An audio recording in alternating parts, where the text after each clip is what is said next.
ಸುಮಲತಾ ವಿರುದ್ಧ ಸಂಸದ ಶಿವರಾಮೇಗೌಡ ಮತ್ತೊಮ್ಮೆ ಅಟ್ಯಾಕ್ ಮಾಡಿದ್ದಾರೆ. ಗೌಡ್ತಿ ಅಲ್ಲ, ಮಾಯಾಂಗನೆ ಟೂರಿಂಗ್ ಟಾಕೀಸ್ ಆಯ್ತು. ಈಗ ನಾಯಿಗೆ ಕೊಡುವಂತ ಬೆಲೆ ಜನರಿಗಿಲ್ಲ ಅಂತ ಕಿಡಿಕಾರಿದ್ದಾರೆ ಸುಮಲತಾ ಅಂಬರೀಶ್ ಅವರ ವಿರುದ್ಧ. ಪದೇ ಪದೇ ಸುಮಲತಾ ಅಂಬರೀಶ್ ಅವರ ವಿರುದ್ಧ ಅಟ್ಯಾಕ್ ಮಾಡ್ತಾನೆ ಇದ್ದಾರೆ ತಮ್ಮ ಮಾತಿನಿಂದ. ಈಗ ಆಲ್ರೆಡಿ ನೋಡಿದ್ವಿ, ಸಾಕಷ್ಟು ಮಾತುಗಳು ವಿವಾದಕ್ಕೂ ಕೂಡ ಕಾರಣವಾಗಿರುವಂತದ್ದು. ಗೌಡ್ತಿ ಅಲ್ಲ, ನಾಯ್ಡು ಜನಾಂಗದವರು, ಮಾಯಾಂಗನೆ ಟೂರಿಂಗ್ ಟಾಕೀಸು, ಈ ರೀತಿಯಾಗಿ ಮಾತನಾಡ್ತಾನೆ ಇದ್ರು. ಈಗ ಡಾಬರ್ ನಾಯಿ ಮನೆ ಹೊರಗಡೆ ಕಟ್ಟಿಕೊಂಡಿದ್ರು, ಜನರನ್ನ ಮನೆ ಒಳಗೆ ಬಿಡದಿದ್ದವರು ಈಗ ಸಿಗ್ತಾರಾ ಅಂತ ಪ್ರಶ್ನೆ ಮಾಡಿದ್ದಾರೆ. ನಾಗಮಂಗಲದಲ್ಲಿ ಶಿವರಾಮೇಗೌಡ ವಾಗ್ದಾಳಿಯನ್ನ ನಡೆಸಿದ್ದಾರೆ ಸುಮಲತಾ ಅಂಬರೀಶ್ ಅವರ ವಿರುದ್ಧ.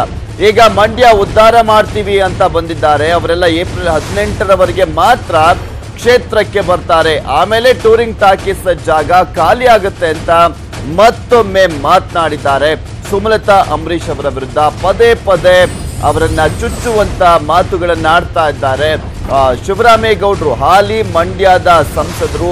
ಈಗ ಆಲ್ರೆಡಿ ಸಾಕಷ್ಟು ಮಾತುಗಳನ್ನಾಡಿ ಅದಕ್ಕೆ ವಿರೋಧ ಕೂಡ ವ್ಯಕ್ತವಾಗಿದೆ, ಅದರ ವಿರುದ್ಧ ಪ್ರತಿಭಟನೆ ಕೂಡ ಮಾಡಲಾಗಿತ್ತು.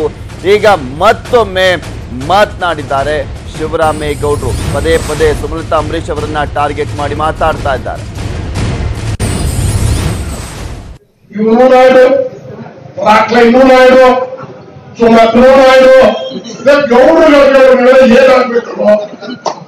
ನಾಯ್ಡುಗಳು ಭಯನ ಮಂಡ್ಯ ಜಿಲ್ಲೆ ಬೆಂಗಳೂರಲ್ಲೆಲ್ಲ ವರ್ಷ ಹುಟ್ಟಿದ್ದಾರೆ ನಾಯ್ಡುಗಳು.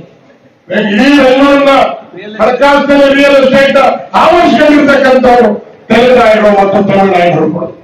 ಯಾವ ಕೊಪ್ಪದ ಗೌಡ ಇಲ್ಲ, ಯಾವ ರಾಘವೇಂದ್ರ ಗೌಡ ಇಲ್ಲ, ಯಾವ ಮಂಡ್ಯದ ಗೌಡ ಇಲ್ಲ, ಎಲ್ಲ ತೆಲುಗು ಗೌಡರು. ಮಾಜಿ ಮುಖ್ಯಮಂತ್ರಿ ಜಯಲಲಿತಾ ಅವ್ರು ಬದುಕಿಲ್ಲ.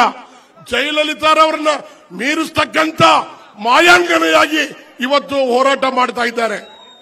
ಇವತ್ತು ನೀವು ಎಲ್ಲರ ಮೇಲೆ ಅಧಿಕಾರ ಇಲ್ಲ, ಎಲ್ಲರ ಮೇಲೆ ಆರೋಪ ಮಾಡೋದು, ಜಿಲ್ಲಾಧಿಕಾರಿಗಳ ಮೇಲೆ ಆರೋಪ ಮಾಡೋದು. ನಾನೀಗಾಗಲೇ ಹೇಳಿದ್ರೆ ಇವ್ರು ಟೂರಿಂಗ್ ಟಾಕೀಸ್ 18ನೇ ತಾರೀಕು ಕ್ಲೋಸ್. ನಾಗಮಂಗಲ ಮಂಡ್ಯ ಬಿಟ್ರೆ ಇವ್ರು ಯಾರ ಕೈಗೂ ಸಿಗಲ್ಲ, ನಿಮ್ಗೆ ಯಾರ ಕೈಗೂ ಸಿಗಲ್ಲ.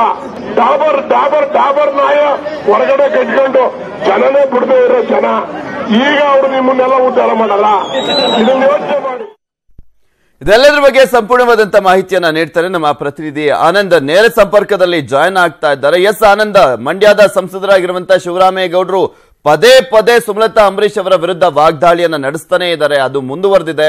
ಈಗ ಮತ್ತೊಮ್ಮೆ ಮಾತನಾಡಿರುವಂತದ್ದು, ಇದು ಯಾವ ರೀತಿಯಾಗಿ ವ್ಯತಿರಿಕ್ತವಾದಂತಹ ಪರಿಣಾಮ ಏನಾದ್ರೂ ಬೀರ್ತಾ ಇದೆಯಾ ಅಥವಾ ಪ್ಲಸ್ ಪಾಯಿಂಟ್ ಆಗ್ತಾ ಇದೆಯಾ ಮಂಡ್ಯದಲ್ಲಿ ಅಂತ ಅವರಿಗೆ?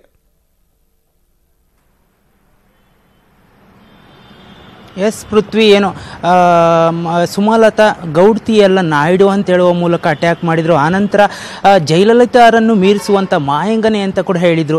ಈಗ ನಿನ್ನೆ ನಾಗಮಂಗಲ ಕ್ಷೇತ್ರದಾದ್ಯಂತ ಏನು ನಿಖಿಲ್ ಕುಮಾರಸ್ವಾಮಿ ಅವರು ಚುನಾವಣೆ ಪ್ರಚಾರ ಮಾಡ್ತಾ ಇದ್ರು. ಈ ವೇಳೆ ಶಿವರಾಮೇಗೌಡರು ಕೂಡ ಸಾಥ್ ಕೊಟ್ಟಿದ್ರು. ಈ ವೇಳೆ ಪ್ರಸ್ತಾಪ ಮಾಡ್ತಾ ಇದ್ದಿದ್ದೇನೆಂದರೆ ಹೊರಗಿನವರು ಮತ್ತು ಒಳಗಿನವರು. ಅಂದರೆ ಸುಮಲತಾ ಹೊರಗಿನವರು, ಅಂದರೆ ಬೆಂಗಳೂರಿನಲ್ಲಿರ್ತಾರೆ, ಅವರು 18ನೇ ತಾರೀಕಿನ ನಂತರ ನಿಮ್ಮ ಕೈಗೆ ಯಾರಿಗ ಕೈಗೂ ಸಿಗಲ್ಲ. ಆದರೆ ಯಾರಿರ್ತಾರೋ ಬಿಡ್ತಾರೋ ನಾವಿರ್ತೀವಿ, ಶಿವರಾಮೇಗೌಡ ಇರ್ತೀವಿ ಅಥವಾ ಸುರೇಶ್ ಗೌಡ ಅಥವಾ ಸ್ಥಳೀಯ ಶಾಸಕರು ಎಲ್ಲರೂ ಇರ್ತೀವಿ. ಏನಾದರೂ ಪ್ರಾಬ್ಲಮ್ ಇದ್ರೆ, ಸಮಸ್ಯೆ ಇದ್ರೆ ನಾವು ನಿಮ್ಮ ಮುಂದೆ ಬರ್ತೀವಿ, ನಾವು ನೀವು ಜೊತೆಗಿರ್ತೀವಿ. ಏನಾದರೂ ಬೈದ್ರು ಬೈಸ್ಕೋತೀವಿ, ನಿಮ್ಮ ಸಮಸ್ಯೆಗಳನ್ನ ಆಲಿಸ್ತೀವಿ. ಆದರೆ ಸುಮಲತಾ 18ನೇ ತಾರೀಕು ಆದ ನಂತರ ಮಂಡ್ಯ ಖಾಲಿ ಮಾಡ್ತಾರೆ, ಮತ್ತೆ ಅವರು ಮಂಡ್ಯಕ್ಕೆ ಸಿಗಲ್ಲ ಅನ್ನೋ ರೀತಿಯಲ್ಲಿ ಮಾತಾಡ್ತಾ ಇದ್ರು. ಹಾಗೆ ನಾಗಮಂಗಲದ ಟೌನ್ ನಲ್ಲಿ ಪ್ರಚಾರ ಮಾಡುವಾಗ ಏನು ಸುಮಲತಾ ಅವರ ವಿರುದ್ಧ ನೇರ ವಾಗ್ದಾಳಿಯನ್ನ ನಡೆಸಿದ್ರು. ಅಂದ್ರೆ ಸುಮಲತಾ ಅವರು ಅಂಬರೀಶ್ ಅವರಿಗೆ 20 ವರ್ಷಗಳ ಕಾಲ ಅಧಿಕಾರ ಕೊಟ್ಟಿದ್ವಿ, ಅವ್ರು ಏನ್ ಮಾಡಿದ್ರು? ಯಾಕಂದ್ರೆ ನಾವು ಈಗ ನಾಗಮಂಗಲ ಒಂದೇ ಕ್ಷೇತ್ರಕ್ಕೆ 1500 ಕೋಟಿಯ ಅನುದಾನವನ್ನು ತಂದುಕೊಟ್ಟಿದ್ದೀವಿ, ಕೆಲಸ ಮಾಡ್ತಾ ಇದ್ದೀವಿ, ಜನರ ಪ್ರಾಬ್ಲಮ್ಗಳಿಗೆ ಸಹಕರಿಸ್ತಾ ಇದ್ದೀವಿ, ಜನರ ಪ್ರಾಬ್ಲಮ್ಗಳನ್ನ ಸಾಲ್ವ್ ಮಾಡ್ತಾ ಇದ್ದೀವಿ. ಆದ್ರೆ ಓಕೆ, ಥ್ಯಾಂಕ್ ಯು ಆನಂದ್ ನಿಮ್ಮೆಲ್ಲ ಡೀಟೇಲ್ಸ್ಗಾಗಿ.